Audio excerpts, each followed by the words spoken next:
Ito mga ingredients: salted duck egg,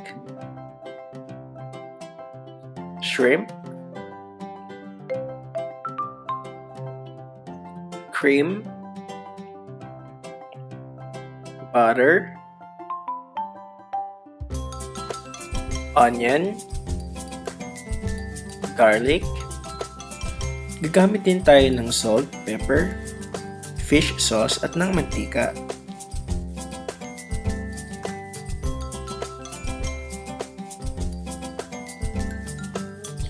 Pakita ko lang guys kung paano ko dinevade yung shrimp sa pamamagitan ng toothpick.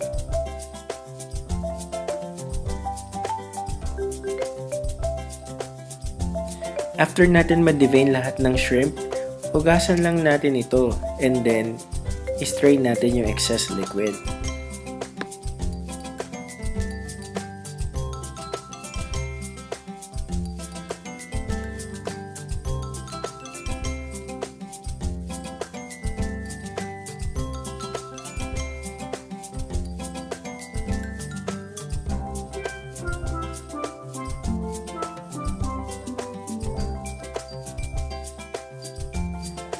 Gagamitin lang natin dito yung egg yolk ng salted duck egg. And then yung white part nito, pwede siyang itabi para sa susunod yung dish na pwede nyong lutuin.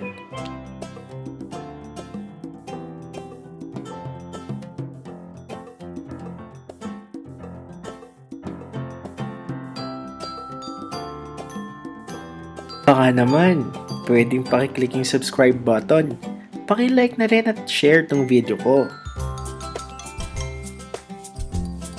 Comment down below kung meron kang recipe na gusto mong lutuin ko.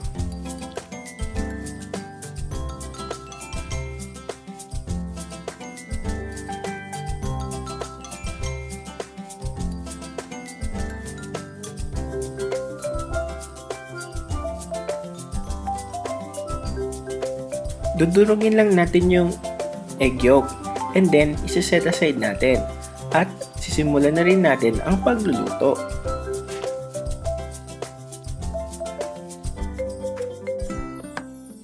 Sa isang mainit na wok, maglalagay lang tayo ng konting mantika and then isusunod natin yung butter. Naglalagay tayo ng konting mantika para hindi agad masunog yung butter.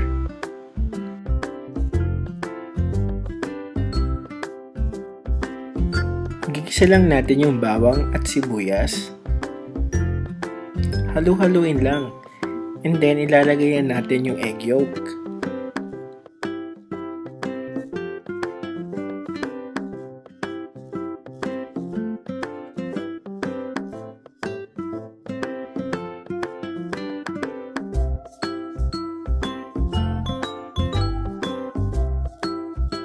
Igigisa lang natin ng konti yung egg yolk and then ilalagay natin yung cream.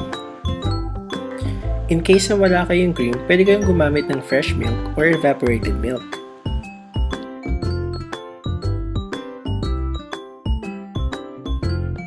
Mag-a-add tayo ng pepper, ng salt at magdadagdag din tayo ng patis para sa additional flavor.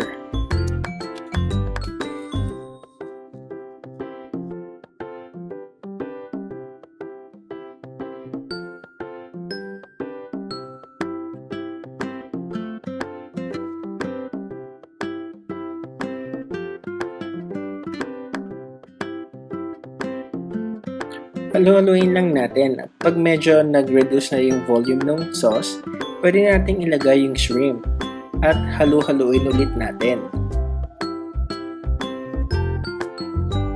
Halo lang tayo ng halo guys hanggang maging orange na yung color ng ating shrimp at yun ang indication na luto ng ating shrimp. Just make sure na huwag i-overcook yung shrimp kasi kapag na-overcook siya, magiging rubbery yung texture at mahirap tanggalan ng balat. Kapag medyo naging thicken na yung ating sauce, pwede nating i-turn off yung heat at ready na natin i-transfer sa isang serving plate.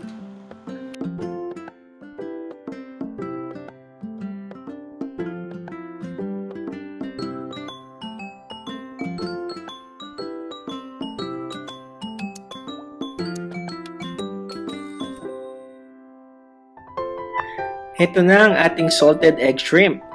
Yan, ready na natin tong tikman at kainin. At kapag nagustuhan mo ang video ko, paki-like naman, paki-share na rin at mag-subscribe.